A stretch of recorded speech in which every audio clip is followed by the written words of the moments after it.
Hey guys, what's up? Welcome back here to today's episode of The Fishing Teacher, and really appreciate you guys swinging by the channel to check out today's episode. And guys, today I want to talk about one of my old sentimental favorite lures that still works great under the right set of conditions, and that's this old shallow running Smithwick Rogue here. These things have been around forever. And guys, when you get in the right situation with the shallow running Rogue here, this is not like for fishing a suspended jerkbait. This is a different technique. I have caught some quality fish in there today, so we're going to go over the conditions it works the best in today's episode there. Also, guys, thank you very much out there. Everybody is taking time to check out my Fish the Moment lake map breakdowns, guys. We do have our fall maps on the site right now on the Fish the Moment website. These are maps I build specifically for Fish the Moment. Great resources, guys, to learn more about your favorite lake or a lake you've never seen before and get some good fishing spots and advice on it. So I'll put that link in the description. And also, guys, anybody interested in booking an on-the-water lesson with me, just go to my Facebook page, Randy Blaukat Professional Angler, and shoot me a private message for details there. Okay, guys, here it is. This is the shallow running Rogue Minnow, and this was sort of the medium diver here, guys, and the deep diver was a predecessor to like the Megabass Vision 110 for fishing suspended fish. And I've used the old suspending Rogue for years. But guys, this is a different technique. This is the shallow lip right here, and this bait only runs about 3 foot deep. Now, there's a couple different situations, guys, where this shallow Rogue just kills them, absolutely kills them, when you get the specific set of situations. That's what I want to talk about today. Okay, now this thing, the way that I fish the shallow Rogue, I fish it as a subsurface / surface lure. So what I'm looking for is I'm looking for shallow cover in some fairly clean water. It doesn't have to, you don't really want real clear water, but you want some water visibility like over 2 foot. 2 to 3 foot visibility is like ideal for it. And the best scenario for it is some type of shallow vegetation close by. Say you're throwing it next to a grass bed, or maybe there's some shallow grass just underneath the water, or something. It doesn't have to have grass. You can have rocks or wood or whatever. But the technique that the shallow Rogue works good in is if you have water temperatures in the 60s. That is the key. It doesn't matter if it's in the fall time of the year in the 60s or the spring time of the year. Spring's going to be a little bit better. But if you have water temperature in the 60s and you have 2 to 3 foot of visibility, and you've got shallow cover in that 2 to 3 foot of visibility, and you've got days like a low light day with like very little wind, like maybe a little tiny ripple of wind, or calm, warm, ideal situation. Let me create the ideal situation, then we'll talk about how to fish it. 2 to 3 foot of visibility, shallow cover, whatever the cover, grass, rocks, wood, whatever.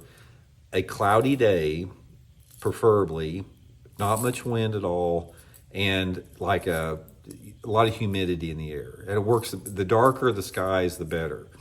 But what you do, guys, is in that area, you take this Rogue and put it on a spinning rod, 8-pound test, monofilament line, throw it out there and just twitch it once like that. Just go boom. And it's going to make that Rogue go dart into the water like that, and then then it'll float to the surface. And then when it floats to the surface, just twitch it just barely like that with your rod tip. So you twitch it once, it goes down about 4 or 5 inches, it floats up, and then you twitch it, just barely move it across the surface like that, and then twitch it one more time like that, darts under about that far into the surface, let it floats up a little bit, and just twitch it. And guys, if there's some shallow bass anywhere near, they will clobber that thing. I mean, it works really, really good on any type of like southern lakes, like in Florida, or some type of tidal rivers can work really good on it. It works great in Florida, or Potomac River, Pascagoula River, anywhere that you have this type of vegetation on there, shallow vegetation. And you can jerk it too. I've caught them too, just jerking it fast. In fact, Kevin Van Dam won the I think it was the one they had at Pittsburgh, the Bassmaster Classic at Pittsburgh. Kevin won the tournament on this bait right here, the shallow Rogue. And you can fish it super, super fast as a shallow jerk bait. So say, for example, you've got some fish that are on big flat or something like that, and they're not very deep. This thing only runs 3 feet deep, so you can jerk this thing hard to the side, and it darts under the water, just about that far into the water, and they'll come up and grab it there. But guys, it's a great subsurface and surface lure both. Like I said, it's extremely situational. Let me give you a prime example of what you need to look for where this thing works really good. I was fishing a tournament, and there's been more than one. This has happened a lot down at Lake Okeechobee several years ago, and I got this in this backwater area, and the water visibility was that pretty clean, tannic looking water. You could see down maybe 3 feet. And there was some scattered vegetation. There were some pencil reeds here and there, and there was a few lily pads here and there, and some grass, just typical Florida deal. Because completely calm out, glass calm, and it was cloudy. And I was doing with the Rogue exactly what I talked to you about, just twitching it down like that. And guys, after I caught about 5 or 6 good ones, I bent my hook over. And guys, I was just working through this big giant opening flat. I probably had 50 big ones hit the thing with my hooks cut off on the thing, and I could not wait for the tournament. I got back the next day of the tournament, and we had, of course, a cold front went through. The wind switched around out of the north. It got bluebird sky, and the wind started blowing about 20 miles an hour out of the north. I never had a bite on it the very next day. The day before, when I had those conditions, they clobbered it. But if you get a windy day, high light intensity day, all that type of stuff that goes with the front, you might as well put it up in your box. You're not going to bite it. But guys, when you get that situation that I talked about there, they'll hammer it. So anyway, guys, I'll put this in my Tackle Warehouse link in the description of the video. It's worth picking up a couple of them.